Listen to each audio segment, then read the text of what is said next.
নীলফামারী শহর থেকে প্রায় ৮ কিলোমিটার দূরে প্রত্যন্ত গ্রাম কুন্দপুকুর ইউনিয়নের উত্তর বালাপাড়ার একটি আমবাগান। মাত্র ১ একর জমির উপর ৩ বছর আগে করা এই বাগানটিতে এখন গাছের শাখায় দুলছে থোকায় থোকায় আম।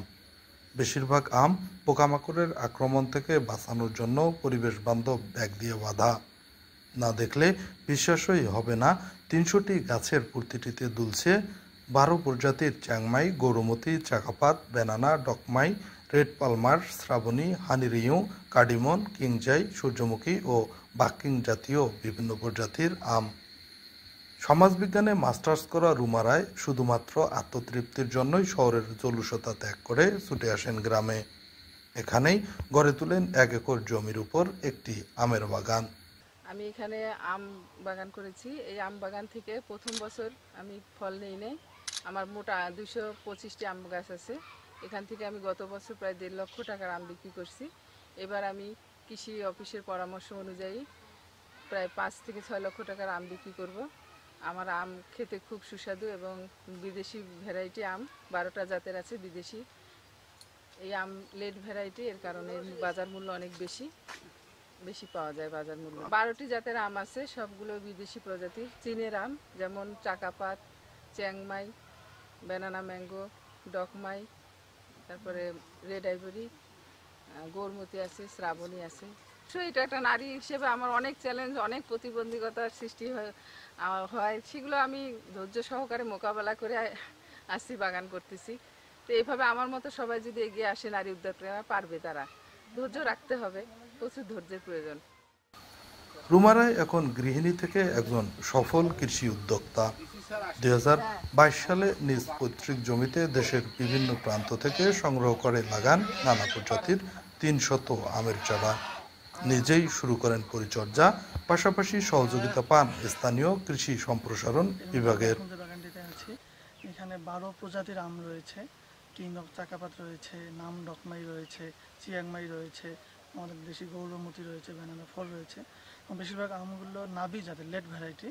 এগুলো নভেম্বর পর্যন্ত মাঠে থাকবে। যেহেতু আমাদের বর্তমানে এখন হাড়িভাঙা আমরা পাচ্ছি, এটি শেষ হয়ে গেলে এই বাজারে আমের বাজার ঊর্ধ্বমুখী হবে। এই সময় এই আমগুলো বাজারে আসার কারণে আমের দামটা কৃষকরা ভালো পাবেন এবং আমরা ভোক্তারাও সবসময় আমটা পাবো। এবং আমরা কৃষি অফিস থেকে যেটা করি, আমাদের কিছু আমের প্রদর্শনী দিয়েছি। এই প্রদর্শনীগুলোতে আমরা চারা থেকে অন্যান্য সহায়তা দিয়ে থাকি। কিন্তু আমরা এখন যে বাগানটিতে আছি, এগুলো কৃষক নিজ উদ্যোগে করেছেন। আমরা তাদেরকে বছরের পরামর্শটা দিচ্ছি, কারণ ইদানিং আমের মধ্যে প্রচুর পরিমাণে ব্যাকটেরিয়াল ডিজিজ আসছে, ফাঙ্গাল ডিজিজ আসছে। এই পরামর্শগুলো আমরা তাকে দিচ্ছি এবং আমরা যেন তারা নিরাপদ আম করতে পারে, আম যেন ব্যাগিং করে আম ব্যাগিং করলে আমরা দেখতে পাবো যে কালারটা অনেক ভালো আসে, অনেক সুন্দর থাকে, কীটনাশকের স্প্রে করার প্রয়োজন হয় না। তাদেরকে আমরা আধুনিক প্রযুক্তিগুলো দিয়ে তাদেরকে আমরা সহযোগিতা করছি এবং আমরা চাচ্ছি যে আমাদের নীলফামারী জেলাতেও যেন আমের একটা ভালো হাব গড়ে ওঠে এবং এখানেও যেন বেশি পরিমাণে আম উৎপাদন হয় এবং কৃষক লাভবান হয়। আসলে নীলফামারীতে আমাদের যে দেশি উন্নত জাতগুলো, আমাদের কৃষি গবেষণার যে জাতগুলো, বিশেষ করে বাড়িঘর খুব ভালো হচ্ছে। তারপরে আমাদের এই রংপুরে যে হাড়িভাঙা আম, এটাও বেশ ভালো হচ্ছে এখানে। এছাড়া বিদেশি কিছু আম, বিশেষ করে আমাদের এই যে ব্যানানা ম্যাঙ্গোটা বেশ কমার্শিয়ালি চাষ হচ্ছে। তারপরে কিউজাই অনেকেই করছে। আমি একটা বাগান থেকে এখনই আসলাম, ওখানেও প্রায় ৩১৯টা জাতের সে কিউজাই করেছে। আসলে জাতগুলো যেহেতু বিদেশি জাত, দেশের জাতগুলো দেশের আবহাওয়ার সাথে খাপ খেয়ে নিয়ে তারা চলে, যার ফলে এখানে প্রবলেমটা কম হয়। কিন্তু বিদেশি জাত যখনই দেশে আসবে, অবশ্যই তাকে একটু ম্যানেজমেন্ট বেশি দিতে হবে। বিশেষ করে জৈব সারের যে ব্যবস্থাপনাটা, সার ব্যবস্থাপনা, পানির ব্যবস্থাপনা, এটা খুবই ইম্পর্টেন্ট। পাশাপাশি রোগবালাইয়ের যে ব্যবস্থাপনা, বাগানগুলো তো দেখলেন যে কিছু কিছু গাছে রোগবালার আছে।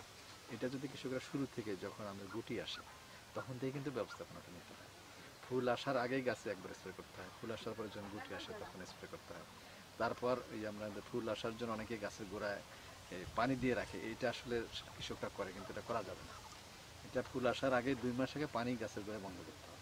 এই যারা বাণিজ্যিক ভিত্তিতে বাগান করেছে, যারা ঠিকমতো স্প্রে করেছে, বা এই যে আমাদের গুড এগ্রিকালচার প্র্যাকটিসের আমাদের যে ব্যাগিং করেছে, তারা আসলে এই কালারটা ডেভেলপ হয়, তখন বাজারে নিয়ে গেলে দামটা সাধারণত বেশি থাকে। যেমন ব্যানানা ম্যাঙ্গো অনেক সময় যে যারা বাগান থেকে বিক্রি করছে, যে চাষিগুলো, তারা 60 থেকে 70 টাকা কেজি বিক্রি করছে, কিন্তু আমরা যখন মূল বাজারে যখন কিনে থাকি তখন 150 টাকা, 200 টাকা, 180 টাকা এরকম বিক্রি করছে।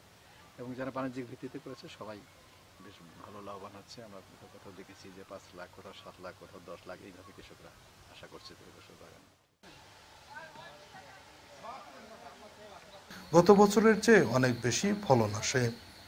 পুরো বাগান জুড়ে চোখ ধাঁধানো বিভিন্ন রঙের ও আকারের আমের সমারোহ।